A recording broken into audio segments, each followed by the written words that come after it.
Good afternoon and welcome to the Ad-Hoc Regeneration Scrutiny panel meeting. We have a couple of apologies today. Councillor Cooper and Councillor Sane are not able to join us. But Councillor Lawson, would you like to introduce yourself, please? Yeah, Councillor Lawson, Councillor for Kirklees. And we're joined by the portfolio holder, Councillor Turner. Yes, I'm Councillor Graham Turner, the portfolio holder for Region and Economic Growth. Thank you. And if officers would like to introduce themselves as well, please. Joanne, do you want to start? Good afternoon, Chair. So in the room today, I am Joanne Bartholomew. I'm Director for Development and I'm standing in today for Edward Highfield. I'm joined today by Simon Taylor, Head of Town Centres, and by Chris Duffield, who's Head of Business and Economy. And we have an officer colleague, Al Kimpton, who's joining us as an observer today because he's never done scrutiny before and at some point in time you may have to. Okay, thank you very much.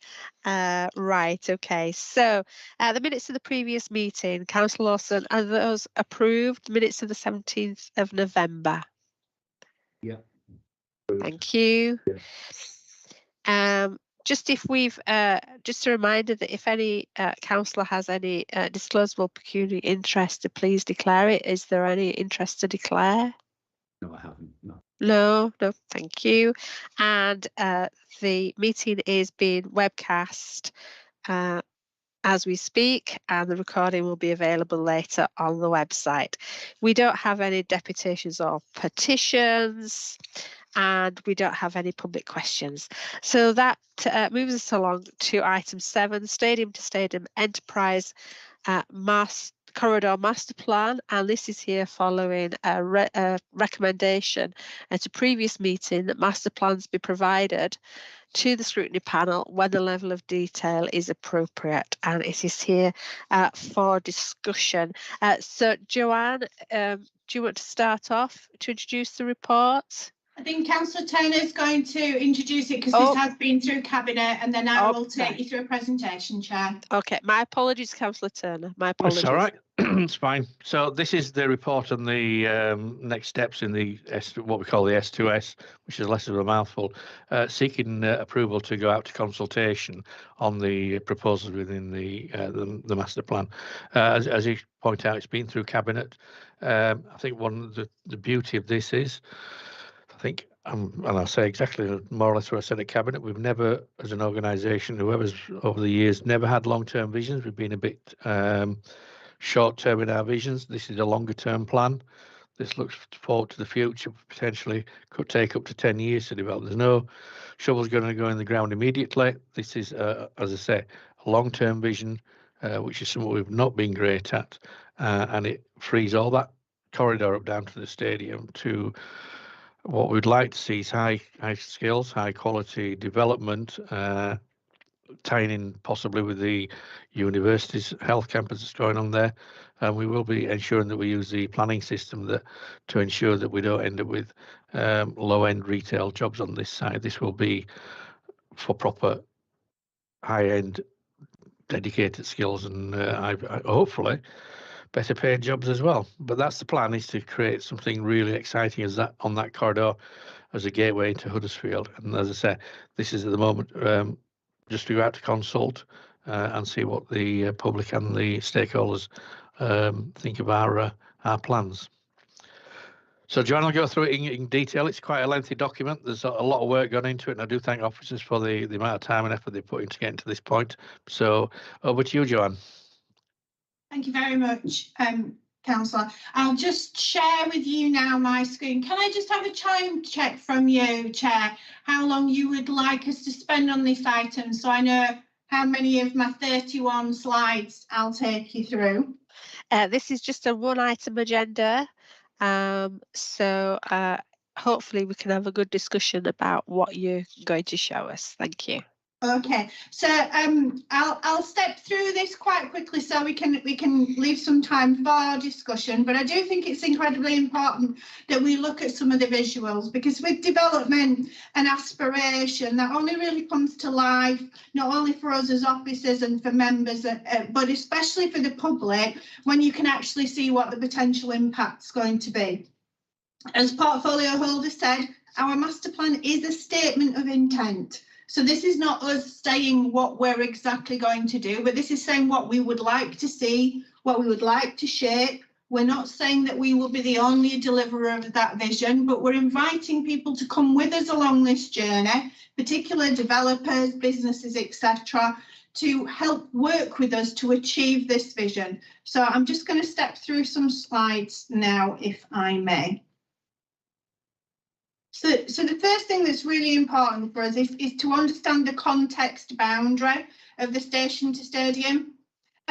One of our key objectives for it is about increasing supply of high quality sites and premises for office and industrial and R&D, or research and development, as we call it, and capitalise on some of the investment that our partners are making, in particular the investment that the university is making in their educational institution. So if you can see on the slide here, if I just orientate you if I may, that is the train station there.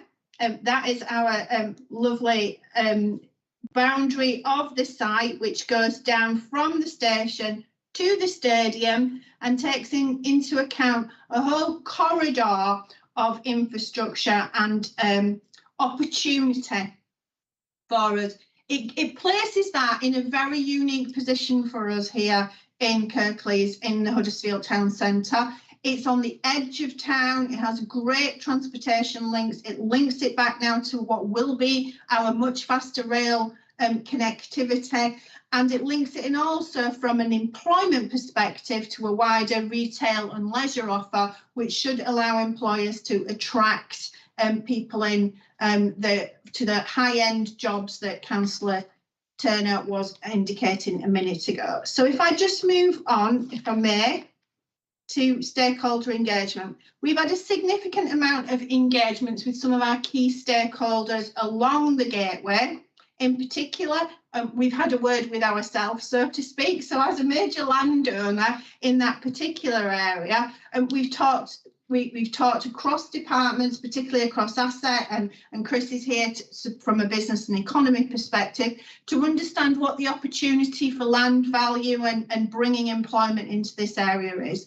We've had a considerable amount of engagement with the University of Huddersfield, and they are rightly proud of, and we will sail along on their coattails rather, around their investment in their National Health Campus, which is here at number 2, which is almost sits on that ring road type gateway that takes you down towards the stadium, a unique position. And when we've finished our regeneration in the town centre, we'll make that an incredible opportunity for them and us.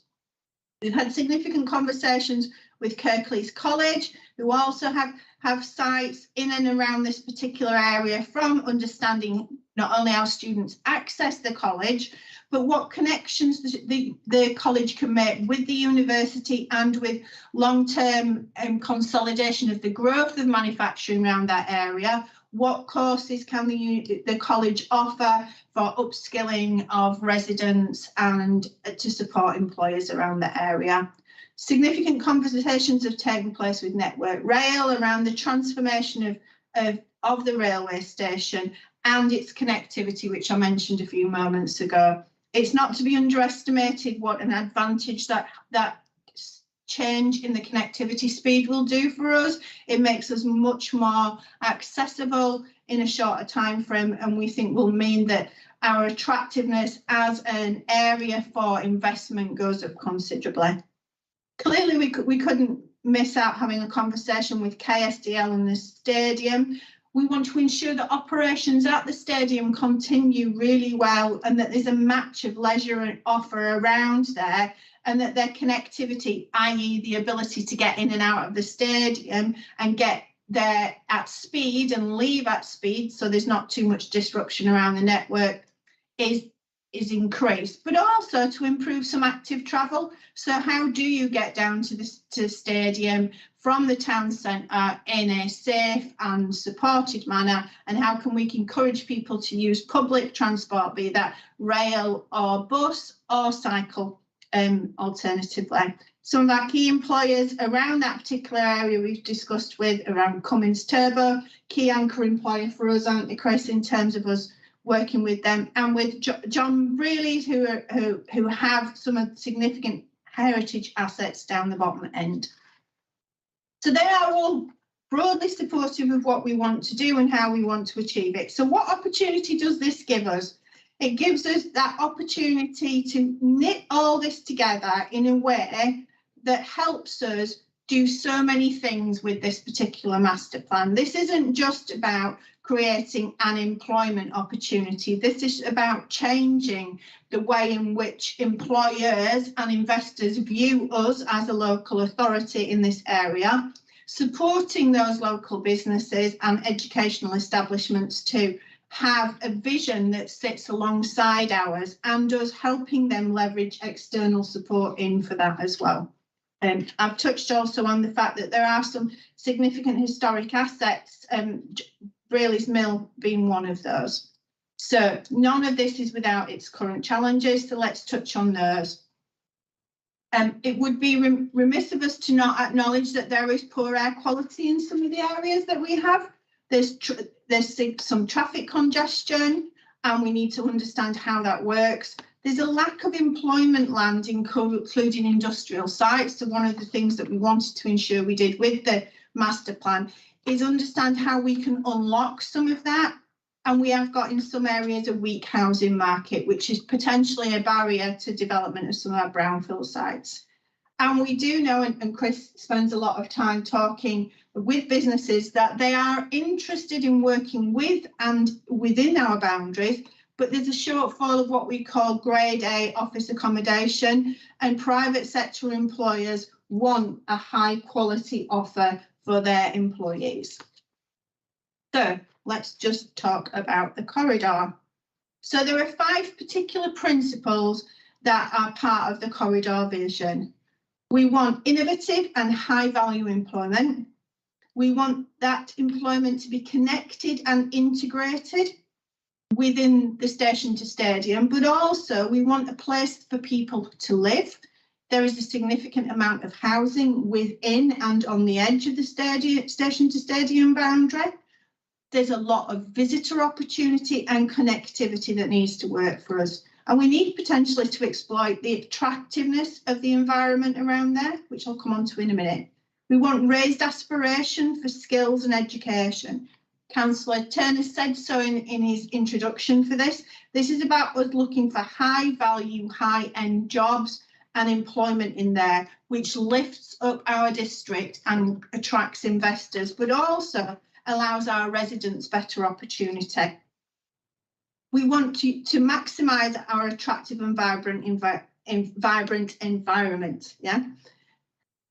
There are some really good underutilised natural use routes along here. So actually the canal, the riverbank, some of the historic corridor, some of the landscape within which it's set could be exploited better to help create an environment that is much more attractive. And our final principle is that we should look always for sustainable and clean growth. So we aspire to be in a way to create green corridors and for us to ensure that everything we do has a biodiversity net gain and supports mental well-being. So I will move on to the land zoning, and I may bring colleagues in at this point to support me on this. So as you can see from this particular picture here, we have got a number of zones. So there's the National Health Campus down here. There are some employment opportunities, some already established industrial, already established further educational. So this is where Kirklees College has one of their campuses. We have some industrial land down here. There is already residential in this area. and there are, as you come up into the town, there's some ground floor potential for food and beverage to be further expanded, although there already is some around there.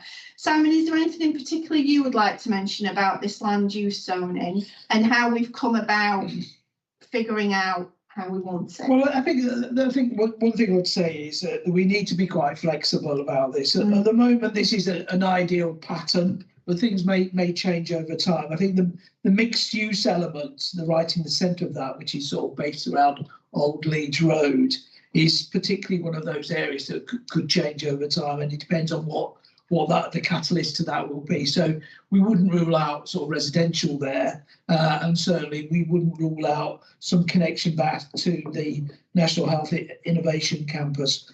I think that's the key to this. It's a 20-year vision. Flexibility about land use, providing they all fit together, is absolutely key. The main thing is that we get that land use change over time, or an improvement to those uses, because what you'll find in that most of those areas, some of the quality of the uses presently are quite low value and low grade, and that's not really contributing very much. So it is potentially quite a changeable sort of factor, but these ones that are shown on the plan are sort of an ideal mix at the moment, sort of based around what's there and what we think can grow, but flexibility is the key. Yeah, I think that's a really important point that you make there, Simon. The station to stadium master plan is not a plan that is absolutely set in stone. It's an aspiration. It's something we want to talk around. It's how we see things at the moment. But over time, this could absolutely evolve, and we are open for a conversation about that within the 5 principles that I outlined on the previous slide. So I'm just going to quickly, so we've got improved routes and permeability. So this is about how do you get about this particular area. So we have what we call primary routes and secondary routes. As you would expect, this being the station to stadium, one of the primary routes we're expecting is that people will access this from an employment perspective via rail as well as via road. I'm going to move on from this slide because I am conscious of time, so I'll just move on. I'll just pause for a moment, if I may, on the green infrastructure and connectivity to just show you the scale of the site. So when my arrow is in here, this is the railway station, and this blue blob over here is the stadium. So this is quite a significant site going that way, but it also goes right out over here in this way. So sometimes when we look at a very flat plan like the land use zoning, we can be lulled into a sense that it's not a big ask for us, but actually when you look at that visual there, you can see the scale of ambition that we have for what we're trying to achieve here with the master plan. And I'll move just past the green infrastructure slide, which we will share these charts. It has some nice visuals around how we envisage people walking and moving between areas. So let's move on to some of the master plan propositions.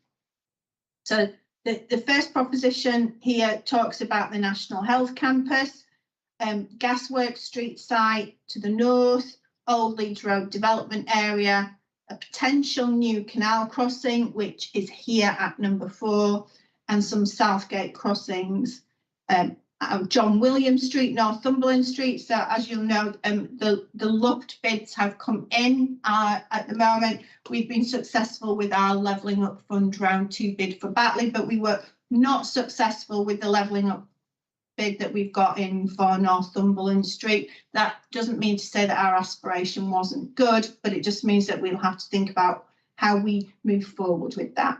St Andrews Road. Do you want to say something, Chris, about St Andrews Road and the importance of that particular corridor to business expansion? Yeah, absolutely. It's a really important part of the study area. It provides access to key businesses like Cummins. It also provides access to the Gasworks Street site, which, along with the land at Southgate for the Health Innovation Campus, is one of the 2 largest development opportunities within the study area. That said, there are some there are some sort of highways issues and challenges, and we're trying to achieve a balance there between maintaining really good vehicular access for those businesses, but just making it as sort of a safer and a better quality experience for those pedestrians that are using the area and are crossing the road. Polyseam is another one of our important employers in that area who have sort of longer term aspirations to expand as well. It's also about us making sure that we are clear about where we are open for business expansion and making sure that does so in a way that works for us as well. I'm just going to move on, if I may, a couple of slides, because I think there's a slightly better visual, which is this one here, which this shows all the different propositions that we're looking at. So the National Health Campus, Old Leeds Road, etc. So I'm just going to come on to all of those in turn, if I may. So the Gasworks Street site and the surrounding plots to the north and east. I suppose I don't have to tell everybody which is Gasworks Street. It's the one with the big gasworks piece on it. So we're looking for advanced manufacturing, light industrial on that particular area. We want that to complement the National Health Innovation Campus. And so we want to capitalise on some of the demand that we're getting for higher industrial employment space. And we have got a few separate plots on this particular area, don't we, Simon? We do. I think the important thing here is what we'll get at the National Health Innovation Campus is high quality, well-designed buildings with space amenities, so that it's a much more modern feel to it, a modern campus feel. We want to try and replicate that here. So we're trying to move away from sort of the notion that this will just be sheds and there's no urban design going on. So that's what we're trying to achieve. But that complementary set of uses on there can complement that work that the university are doing around the Health Innovation Campus as well. Okay, so the next bit that I want to move on to is Old Leeds Road development area. As we all know, that the ring road provides both a useful and sometimes an unuseful boundary to the town centre and to what we consider to be the town. For me, the National Health Campus being on the edge of our ring road and us creating the station to stadium corridor and including that swathe of land down there really opens up the town centre, and the work in particular on that Old Leeds Road area, alongside what we may potentially be able to bring forward with Brayley's Mill, working in partnership potentially with them, actually makes that feel part of the town, rather than at this moment in time it feels like an area on the outside. There's certainly a lot of opportunity for us to work within those listed and heritage buildings down there, and I quite like the visuals down here on the bottom, which are examples from other areas around how that level of regeneration and development has changed those areas. So we'll move on, if I may, to the potential canal crossing. You did mention this a moment ago, Chris, but is it worth just mentioning how important that is to the businesses down there? It is a bit of a barrier, isn't it, the canal? Yeah, absolutely. It's a barrier to how the area is used. We're also not capitalising on the value that sort of natural asset brings. I mean, at the moment, a lot of the buildings, particularly on the western side of the canal, all turn their backs to it. And, I think partly driven by the development of the Health Innovation Campus at Southgate, that will begin to unlock opportunities to bring some of those adjoining buildings on the other side of Old Leeds Road back into use. One of the things that we're trying to do as well is to kind of connect all of these opportunities together. So actually looking at how at the points at which we can cross the canal and ultimately link the site at Southgate through the Old Leeds Road area and into the site at Gasworks Street is really important. And so what this plan or what this proposition shows, it just identifies a couple of the potential locations where we could do that, and in doing that, that will add value to the development or add value to the development sites on either side of the corridor. And you can see the illustration that Joanne's showing there, which shows one of those options. Yeah, I quite like this illustration, and what I would want to reiterate is that these are proposals, these are options, these are things that we're working through. They're not set in stone. So I wouldn't want anybody to leave here thinking that's exactly where we're having a bridge over the canal. But this shows that art of the possible. I really like this slide in particular. And when I see it, it makes me reflect of what a change in ambience the Kirklees College waterfront side has done around that particular aspect of the canal. It's really opened it up as a walkway. There's a lot more active travel happening on there, and it's quite a nice gentle place to sit. You see a lot of students out there in the summer, etc. What this does is it creates those spaces within the station to stadium corridor where people can dwell, where there's an opportunity to sit and reflect, and that those green spaces that make everywhere seem so much better. One of the things I was quite struck at when you look at the earlier picture of the station to stadium is just how industrial it is. And we do want good quality employment, but we also want nice green spaces. We want people to be able to work and walk through and live within a quality environment. And that, for me, the canal crossing and the landing of the canal on the landing of the crossing on either side opens up a real opportunity for change in public realm and quality of environment.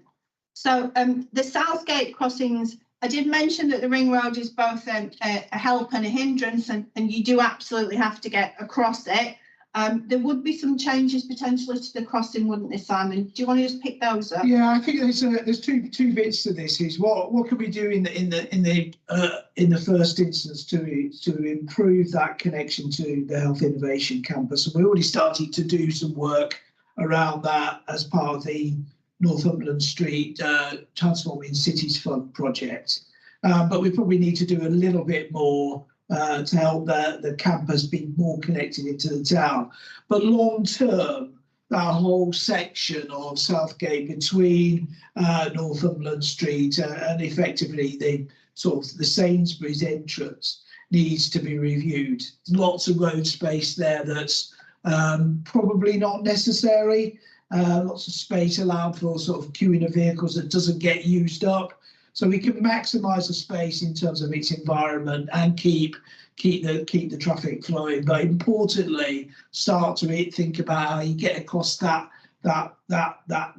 section of the ring road in a much more sort of definitely a safe way, but a much more pleasant way as well. At the moment, there's some crossing points, but you have to go through several routes to get to them. So, your ways are barred by sort of rail guards as much as anything else. So we need to create a better environment. We need to get the linkages between the town and the station to stadium area better connected in a much more modern and pleasant way. And this slide shows some of the more kind of shorter term or incremental change that we could bring about there, and one of the later slides looks at that from a longer term perspective. It does. So if I just move on and bring us a little bit further, bring us back the other side of the ring road to Northumberland Street and John Williams Street. One of the things that we want to make sure that we do within the town centre is knit everything together. And earlier last year, we brought both to Scrutiny and to Cabinet our town centre residential living prospectus around how we wanted people to be able to live in the town centre. And some of the key aspects of Station to Stadium help us bring that to life around the proposed enhancements around John Williams Street and how that street scheme would look, the potential revitalisation of how the market is, and some of the opportunities down that corridor for further residential and employment opportunities. So we will just move down a slide. I was going to say, have you got many more? We do have a few more. Let me just move past these ones to some of the ones that are a bit more. Let me move down to the long-term Southgate proposals, which I think are, there we go. So these are the longer-term proposals for Southgate that Chris was mentioning a moment ago that show, as you can see on this site, it starts to show more of the development opportunity. We talked around having potential for wider pavements, as Simon said, that there's some road network that's not utilised, and creating a bit more of a corridor, less of a corridor effect and more of a pleasant walking environment for people to walk down here. Let me just go on then to the focus and enterprise slide, just bear with me.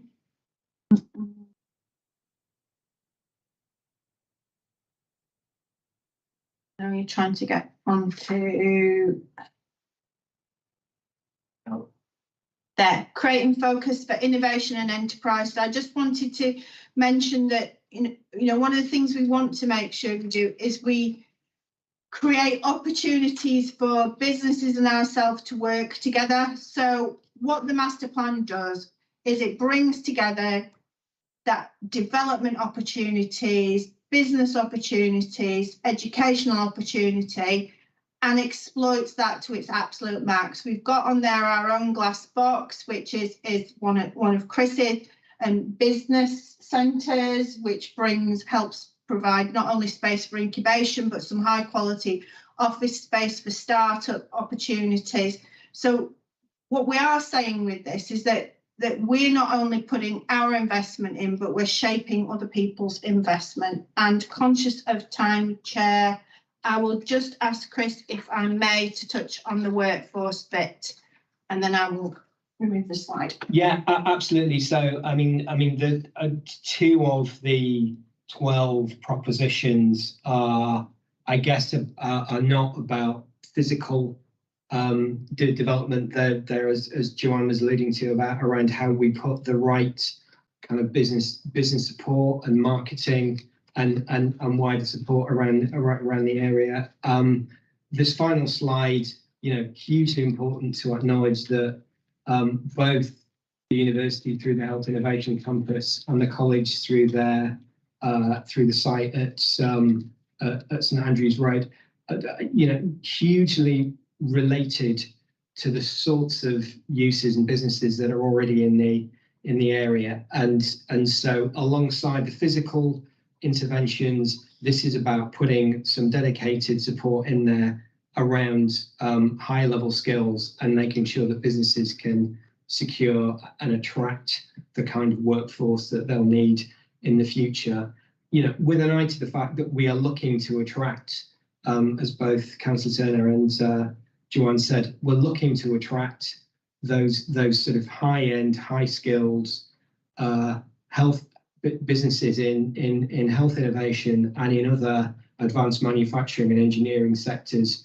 We're looking to attract them to the area. So that can't just be about physical regeneration. It's about that wider, you know, complete package of support. Yeah, it absolutely is. It's about the offer for those people as employees, isn't it? Where do you live? How do you get to work? What do you do in your leisure time, etc. So I will stop sharing my screen now, if I may, Chair. There we go. Thanks. Councillor Turner, did you want to come in before we open for questions? Yeah, just one thing that's worth pointing out that's not in this, but I'll be further a bit down the line at some point, is hopefully that we finally get a district heating network which will feed into this as well. So that'll be another reason for people wanting to invest in this area, because hopefully we'll have the district heating network, we'll have the backup generating system that's proposed as part of that. Now that's moving on its own trajectory, but it does feed into this quite nicely, and at some point that if it goes ahead will feed into further documentation and further reports. Just thought I needed to point that out. Okay, thanks. Thank you. Right, so we'll move to questions then. I think there may be a few questions. So, Councillor Lawson, do you have any to start off, or do you want me to start off? Yeah. Okay. Yeah. Yeah. Sorry, I should have put my hand up, shouldn't I? I beg your pardon. It's okay. Yes, I do have several questions. I think the first one I'll start with is about partners and about the conversations we're having with partners. And how are we at the stage yet where we're having a conversation with a group of partners, or are we in the individual conversation stage? Because I'm thinking at the moment we've got, it mentions in 2.3 in the report about John Smith's, and there is an ongoing situation there, of course, that needs resolving. So, you know, we're having a side conversation with them about the situation there. There's the station situation with WYMCA, as it's now known, about the project there and the funding for the projects at the station to do with the future. So that looks as though it's on hold for about the next 5 years. The one I spotted, the one that was obvious through the presentation, was Canal and River Trust for projects like the crossings. We would need to be talking to them. So is there a sense that we're having lots of separate conversations, or will we soon be at the stage where we can pull people together as a group and talk about this? Joanne, do you want to come in? Yeah, so just one of the things I wanted to say is we have ongoing partnership conversations. So there are two key partnerships which I think it's important to make Scrutiny aware of. One of those is the Huddersfield Town Centre Partnership Group, which looks at Huddersfield Town Centre and the wider area and engages businesses and key stakeholders in that. That has about 3 to 4 meetings a year to engage and work with and give information. It's not just a Kirklees Council thing, it's where other businesses and the bid, etc., can bring information to. As well as that, Edward and Chris have their wider skills partnership that talks about what skills business needs. But in terms of this specific piece of work, there's been a considerable amount of engagement, and Chris will just take you through that. Yeah, thank you, Councillor Lawson. So, I mean, as we said during the presentation, and I think as you picked up, a lot of, quite a lot of discussions with individual landowners, stakeholders on a one-to-one basis. What we've also done at a couple of key points during the preparation of the master plan is to bring those stakeholders together. So in terms of a formal grouping of those stakeholders for this exercise, that hasn't happened yet, but we've had at least a couple of those sessions where those stakeholders have had the chance to sort of look at the bigger picture and understand how how those opportunities might interact with each other. So that's that's going to be something important for us to build on moving forward. What we didn't want to do was just have a set of kind of narrowly focused conversations. We wanted to make sure we were bringing that together so people were able to see the totality of the vision, and also importantly where there was an opportunity for them to contribute. And I mean, Simon might want to add to this, but those conversations were very helpful in in supporting and endorsing a direction of travel that we've presented to.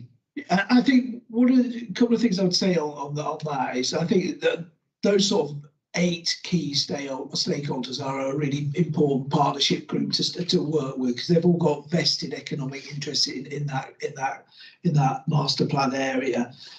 So that we're going to continue that dialogue. But one thing I would say as well, we've had quite meaningful conversations with the West Yorkshire Combined Authority to see how they fit into this, because what we have to recognise that they're important in terms of accessing additional funds that'll feed into the development of the area. So they've already picked this up. I think we've managed to recently embed this into a priority investment area as part of their overall sort of economic strategy for West Yorkshire, which is important. And they've been able to do that as an add-on to the town centre area. So it is about partners that are actually based there. It's about funding partners, And also Network Wellbeing, we've tried to engage with them as well, because we see those as an important part of that sort of transport connectivity, albeit at the edge, but we see them as important partners in terms of delivering this. So all sorts of things. I think one thing I'd say on things like the Canals and Rivers Trust, you're absolutely right, they will be key to some of the infrastructure stuff. I haven't quite engaged with them yet, but we will do as we start to develop some of those projects, one of which will be around that canal corridor. John, Councillor Lawson, did you want to come back on that? No, I think, well, just I wonder, is there scope in those conversations in the future for a wider member participation? Don't you have a sort of a wide partnership engagement framework and some more focused work?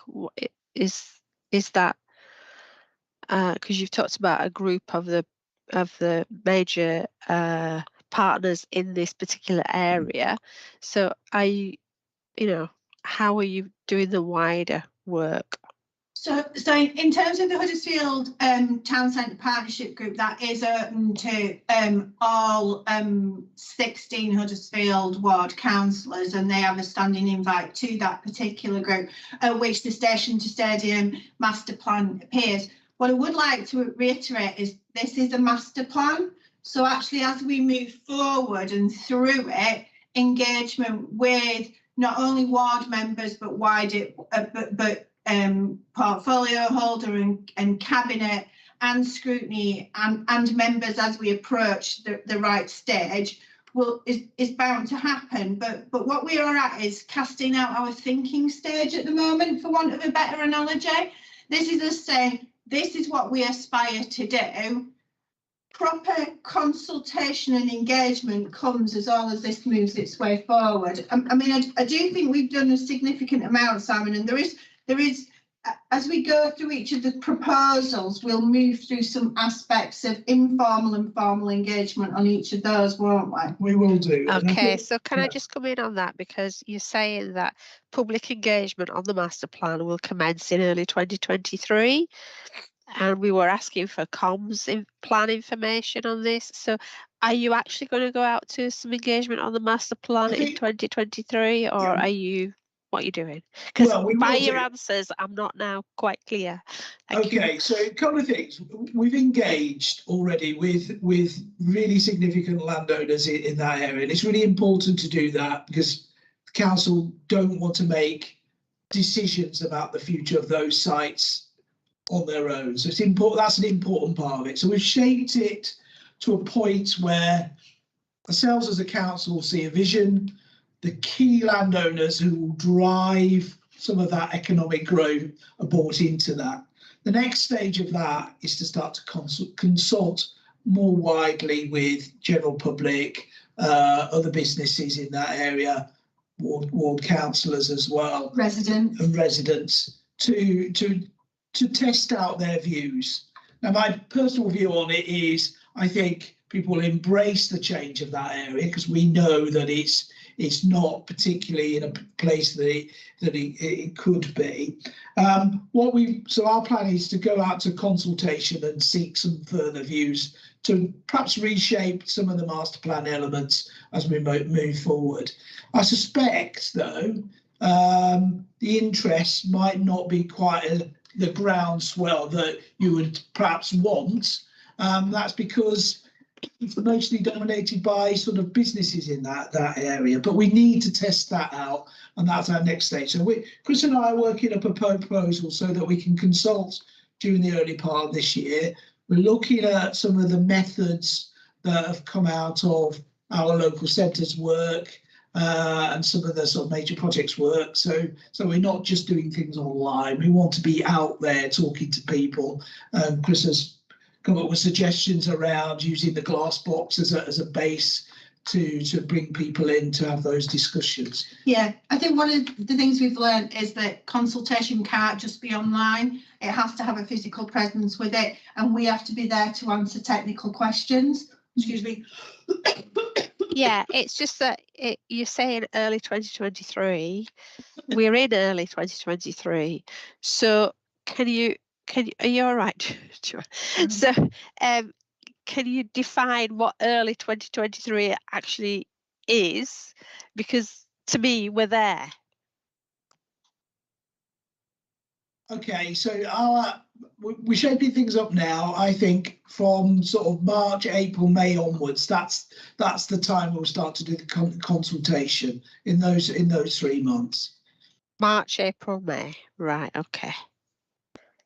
All right. So can you share with Scrutiny the comms plan ahead of that, please? Okay, yeah.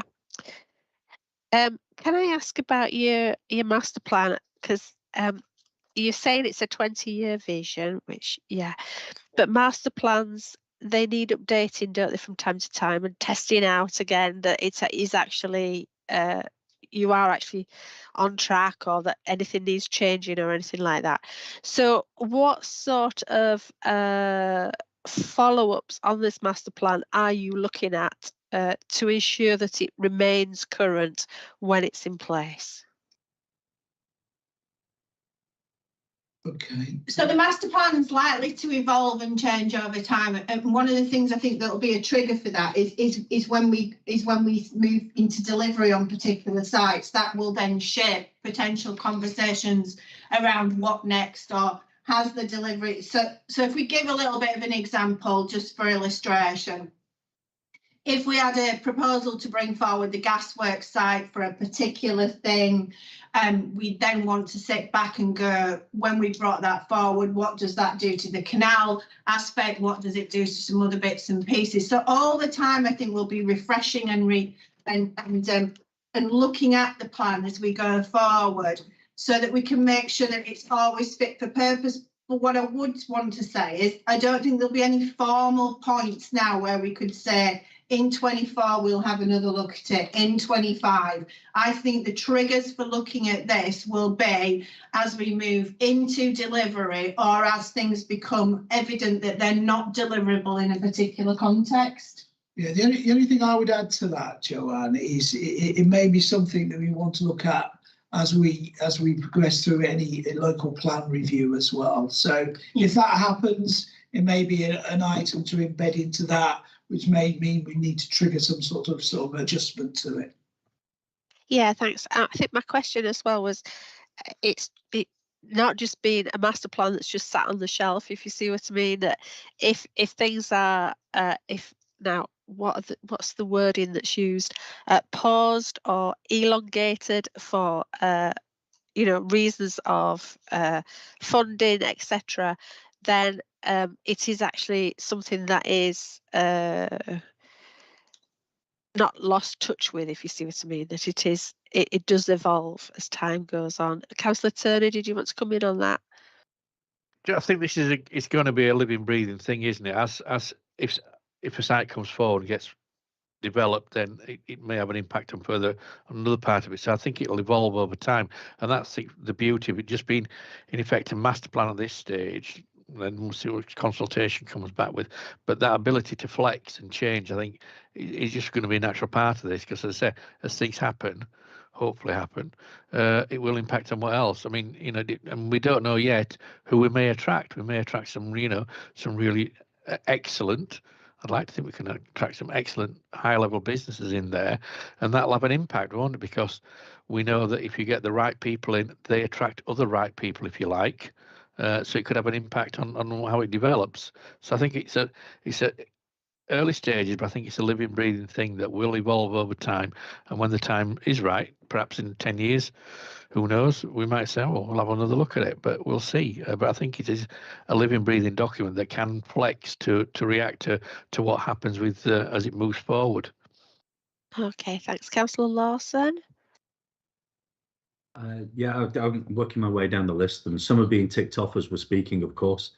But yeah, there's still a few questions here. One is that we're talking about a large area of architecture, of structural buildings, of infrastructure, and one of the things I've not heard talked about yet is about the redevelopment and carbon release through redevelopment, and the actual recognition that the construction industry has made now, which is that destruction of buildings is a massive source of carbon release into the atmosphere. So I think what I'd like to hear is about some of the consideration we've made around that, and around about maybe any opportunities that we might have for reclaiming, retrofitting, and repurposing some of the actual materials that come out of those buildings, just with that carbon release and carbon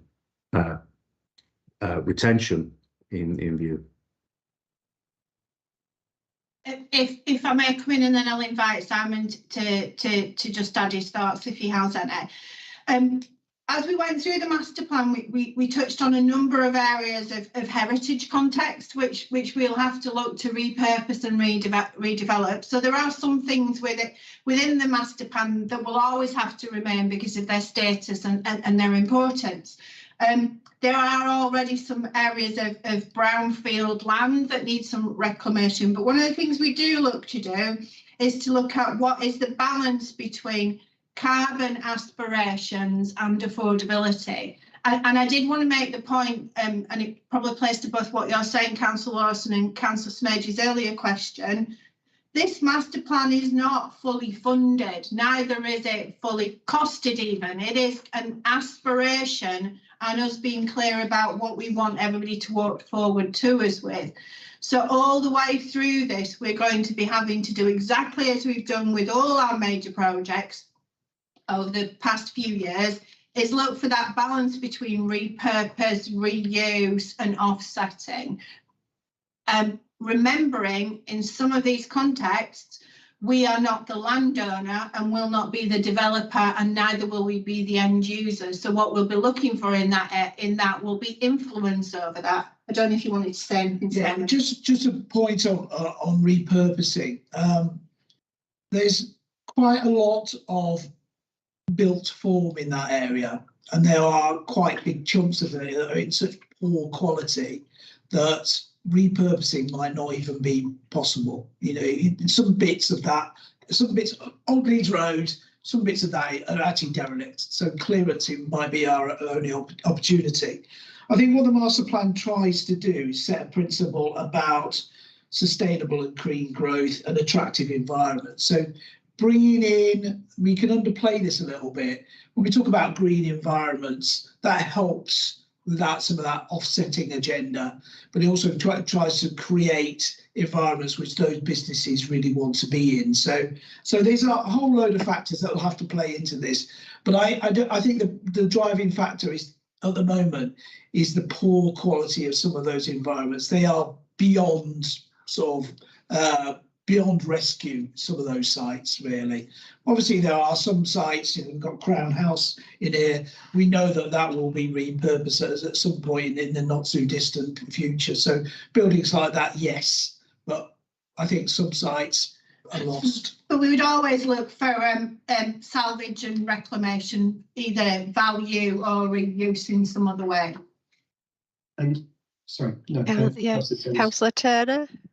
Yeah, I mean, some of those buildings are absolutely beyond all help, aren't they? So, but don't forget, this is a longer term vision. So by the time we get to doing some of these, that technology, how you can repurpose, perhaps will help with some of those buildings, and how you reuse the ones that have to come down.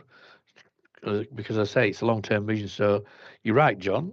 We shouldn't be knocking things down unless we need to. But the back of Old Leeds Road, I think you just have to accept that those buildings are lost. It is the derelict. They've got Harris fencing up, no windows in. So, but as I say, as technology moves on a little bit and the recycling business develops, there's a real opportunity to use some of those in a different way, and ways that we don't know yet. And I'm sure we will do that. I'm just trying to reach out, green targets. Yeah, so you're talking about this master plan maybe going into the planning domain, so that there's an SPD, I think. Is that what you're saying about this master plan? So presumably you will have some carbon information in the master plan in order to guide developers as to what you'll be looking for going forward. I don't think we've settled on the exact sort of vehicle to push this through the sort of the planning system yet, but inevitably, if we're going to go down that route, any route that goes through the planning process will need to be considering those carbon elements. So the answer is yes. Chair, Chris wanted to come in on an earlier point, if he may. Yeah, just thank you, Chair. Just very briefly, I guess I was just going to go back to Councillor Lawson's point. In a wider sense, from a kind of net zero and sustainability perspective, genuinely what we're trying to do here is to make access to the area by train, by bus, by other forms of active travel, more attractive and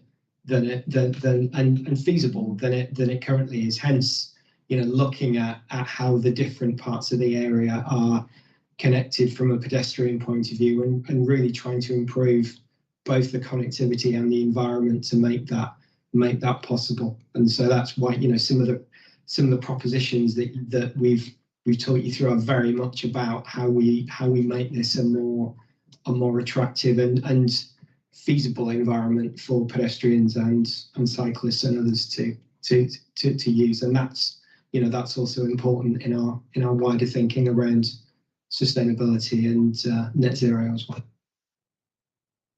Can I ask, well, we're on sort of climate. I think there was one picture in the papers that we've got where it said some of the land, there we go, are in flood zones.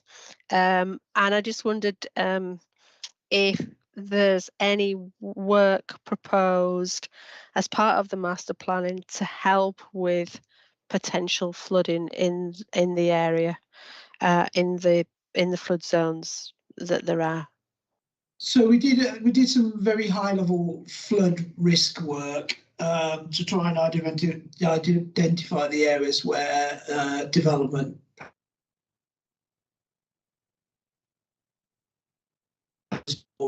so that is genuinely around the river corridor. So we will have to do more work around some of those sites. I think the sites down at the bottom of St Andrews Road are the most susceptible to that. So we'll inevitably have to do more work on that as we move through the process, and that will be around the development of the individual sites, I suspect, rather than as a whole package.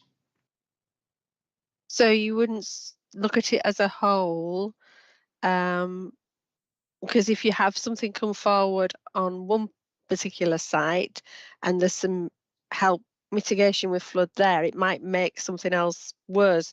But if you had a coordinated approach, then it would seem that you're not making problems later on by one development or another. Am I making sense? Yeah, you are, and I don't think that approach has been flagged up to us at this stage. It may be that arises as we do more work. I think that's the important thing about where we are in the process. We've developed a master plan to put out there. There is a lot more work to do. This is it is a big area, so inevitably there's more detailed technical work to do. I wouldn't rule that out, but it hasn't been flagged up to us yet. And also the type of development that is brought forward for the individual sites will impact on what potential flood mitigation we do, either on that site or up or down river from whatever is proposed. So we need a few more pegs in the ground to start working around with some of this. Yeah, I just thought that there should be some more further work so that we're not making more problems either up or down river than there is already. Yes. So as Simon says, we have done some high level flood work across the entirety of the site, and at this moment in time, until something else comes forward within that sample at this stage. Okay. Can I ask then, because it's not just about infrastructure, is it?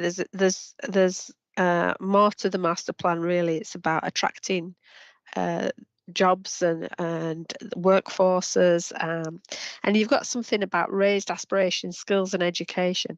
And I just wondered if you could explain, it may be me that's not heard the terminology before, but you wanting to make some spaces for collaboration and knowledge spillovers for all of Kirklees.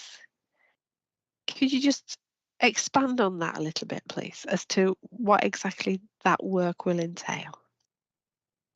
I'll start and then Chris is going to carry on. So one of the things that we want to do is harness the very best of everybody's thinking and almost a much more collegiate type approach. And I accept that that can be quite difficult in a business environment.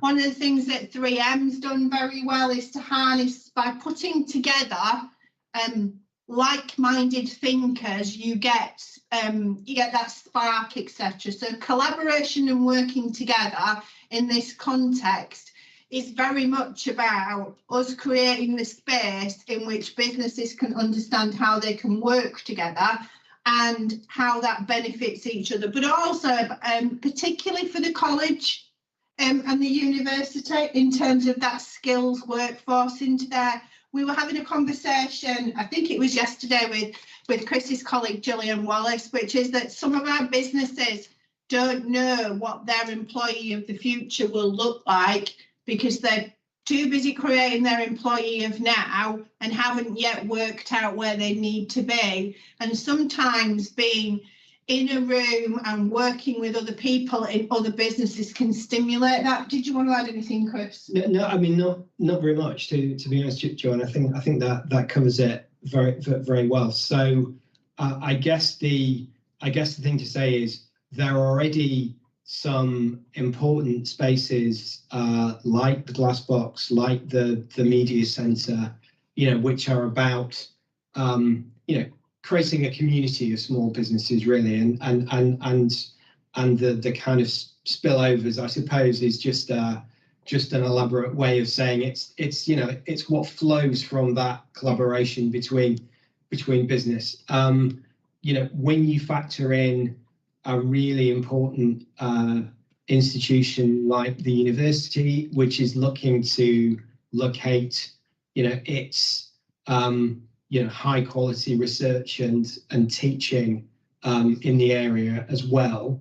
We're already beginning to see that, and there isn't a spade in the ground yet in terms of the first phase of the Health Innovation Centre, the Health Innovation Campus. It's sort of moving at pace, but we expect the Health Innovation Campus to create significant further demand from businesses that want to be in close proximity to it, want to enter into research contracts with the university, want to work with them to commercialize some of the research which is coming out of that facility. So in a nutshell, it is about how we create the right sort of spaces for all of that activity to happen. But important to say, we have some of those in place already, like the Glass Box, and its proximity to the Health Innovation Campus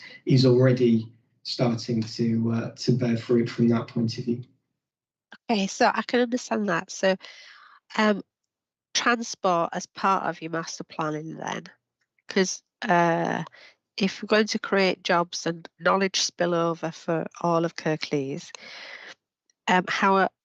how are the discussions happening about actual improvement in transport, particularly public transport, to facilitate all of this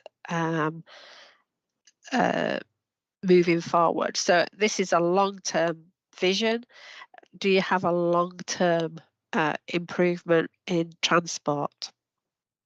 So Simon's gonna talk to you about the wider transport. What I would say is, by the time we get to significant movement within this master plan, we will have a faster rail link, which is wonderful for us. Simon, do you want to? So I mean, the main thrust for this is proximity to the town centre, which has a bus hub and a rail link into other parts of Kirklees and beyond. So the rail link is mightily important. So there's massive investment in that. So that's number one. I think you're absolutely right. We need to start thinking about how buses fit into this master plan as well, and that's part and parcel of why we're trying to bring the West Yorkshire Combined Authority on board, not only from a funding perspective, but from a public transport perspective as well. And we need to understand how we can get more buses penetrating that area. Importantly, we're not trying to cater for private motor vehicles to the nth degree. Okay, that's quite a sort of a difficult thing to swallow right now, because we know most people are moving around around in that way.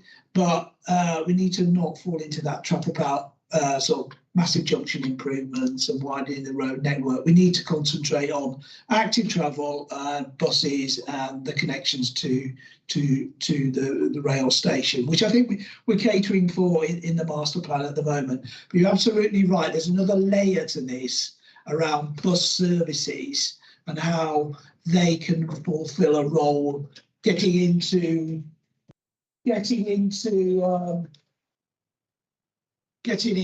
that area. Yeah. I mean, yes, the train, yes, absolutely a vital link, and hopefully the journey times will improve and the service will improve. But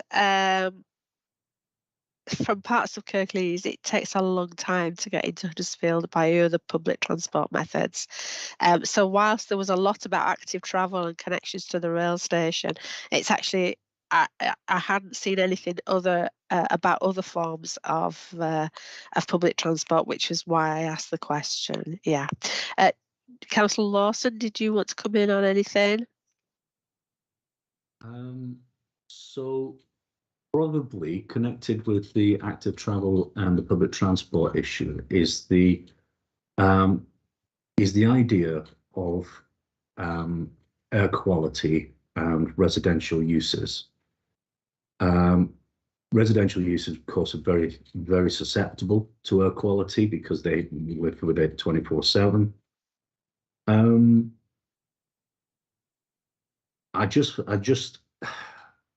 You touched on it, Simon, when you talked about possibly reducing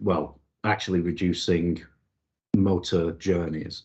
It's proved very contentious elsewhere in the country, and it's how you square that circle about installing residential use of the land within that corridor, of reducing car movements, and of specifically car and business use. The business use, of course, will have to come because it services the industrial use that you're thinking of using down there. And it's just how all of that fits together. And are we looking at anywhere else that's doing similar work? And are we learning from elsewhere where we think where they're getting that right? There was a question in there somewhere. Yeah, there is. So and if you can pick it out, right. You're a good one.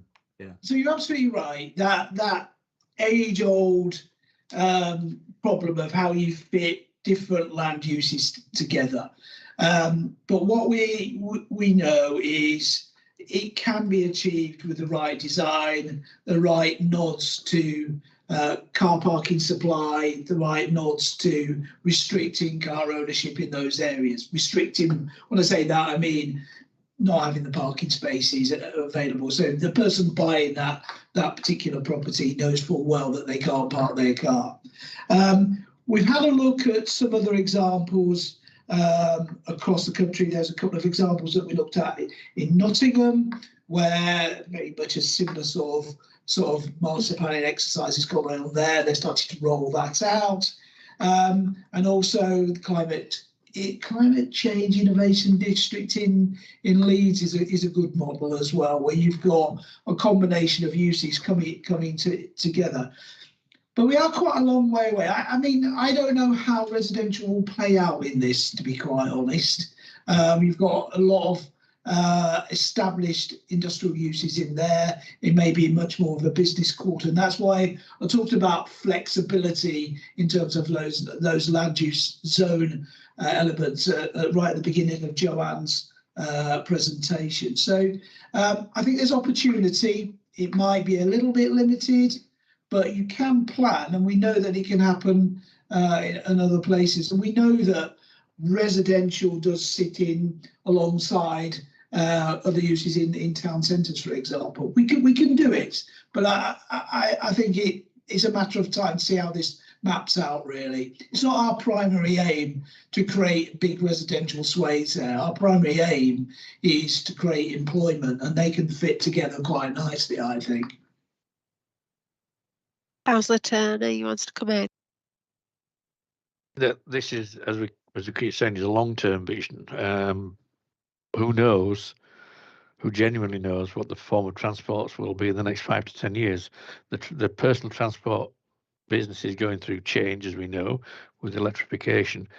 It could be that we finally crack hydrogen transport, because that's obviously the next stage after electric. So, and we can't be far off getting to a point where the emissions are starting to fall with the increase in electricity in vehicles. So, some of it is a bit of finger in the air what will happen in 5 or 10 years. But obviously, again, because this is a living, breathing document, I'm sure that when we get to the point where we actually start doing anything, all that will be taken into consideration. But as I say, we are going through a period of change of personal transport and how people use transport. So it'll be interesting to see how that plays out.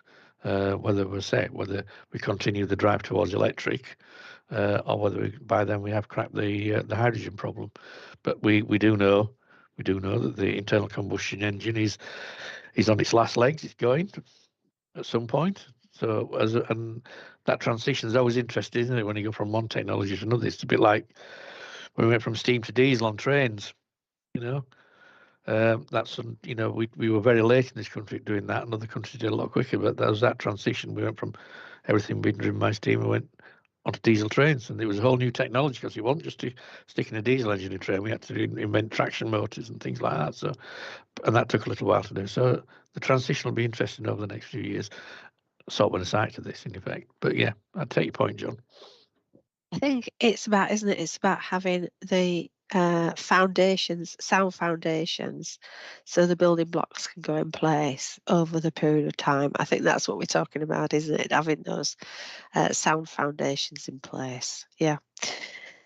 Right. Okay. Can I ask a question about the decision on cabinet?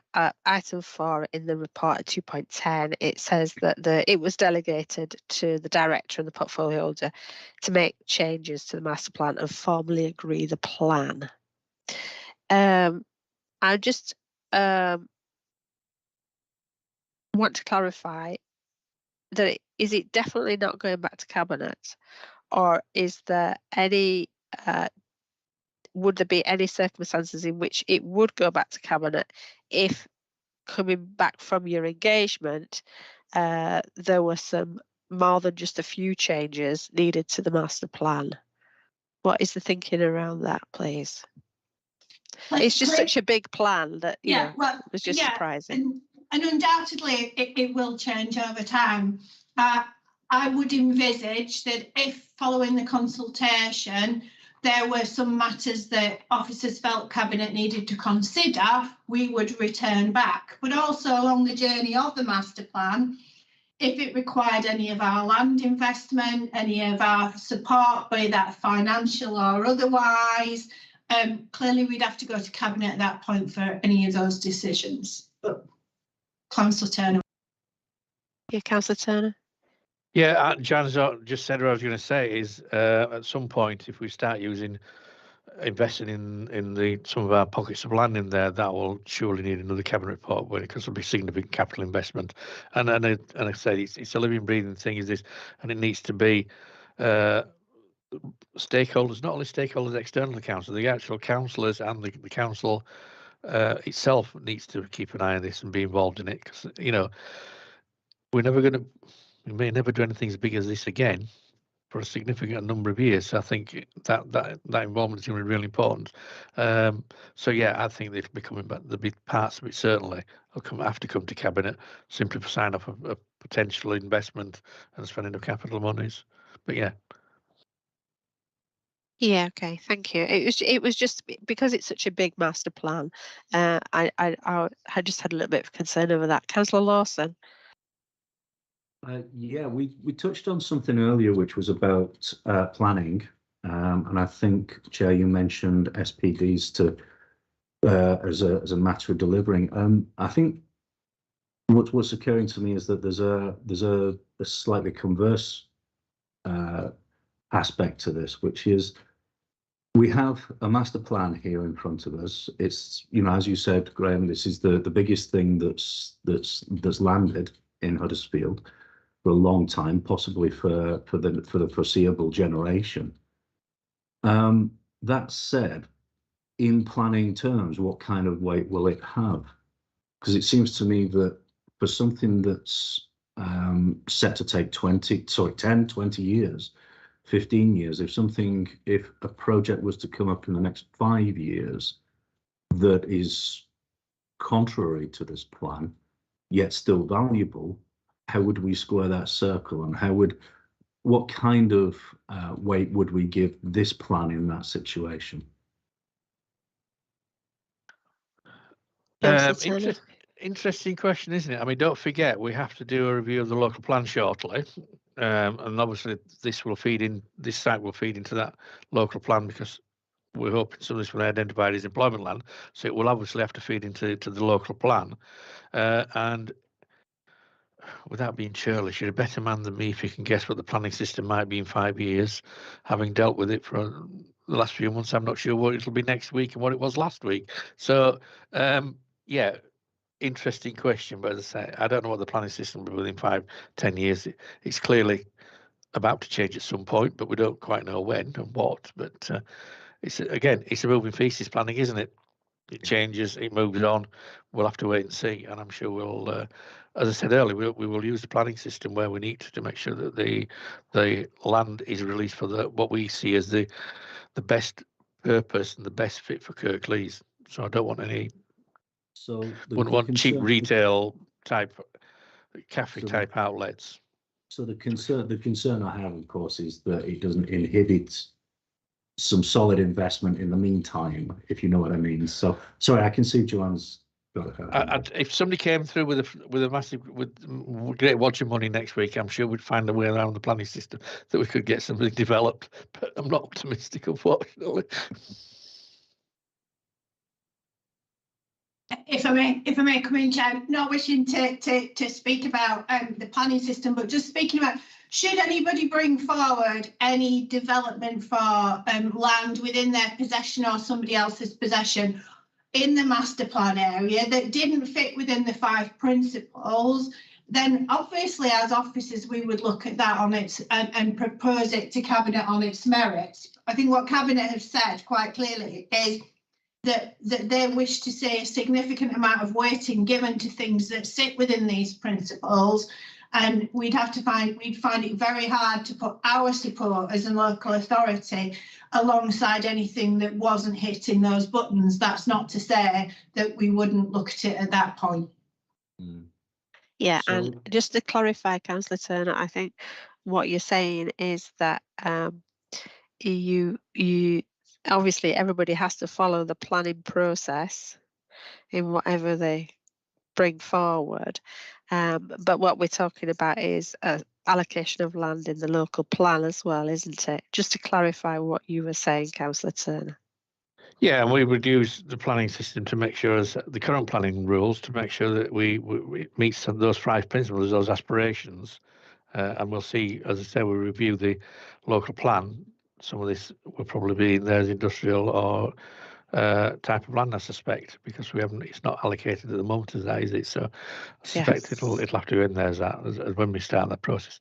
I'm sorry, I'm going to have to leave now because I've got to get my tea and get back down to Town Hall. So okay, thank you very much, everybody. Thank you. See you all later.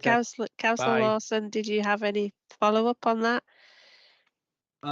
No, it just, in the current plan, in the current planning system, we have that test of reasonableness, and it's whether this would actually come into force as being reasonable or not. It's not yet to be tested, so we're talking hypothetically, of course. Yeah. But then the plan itself has a certain element of that to it. Yeah. Okay. Do we have any more questions that we want to ask, or should we draw this to a close? I think you're going to let us have the comms plan for the spring engagement. I think spring engagement, yes. That's what March, April, May. Yes. And then I think when you've done the changes to the master plans, etc., before there is before it gets published, I think we'd also like to see the updates as well. Okay. Because I noticed you're going to make a decision and publish it on the website. That seems to be the process. So I think we'd like some updates. Councillor Lawson would like some updates on this after the engagement, so we can see how the engagement has what extras the engagement has brought forward. Yeah. Obviously, portfolio hold is gone, but we can make a commitment to bring it back at the relevant stage. Yeah. Okay. All right. So thank you ever so much for your time this afternoon, and we will close the meeting. Thank you. Thanks, everyone.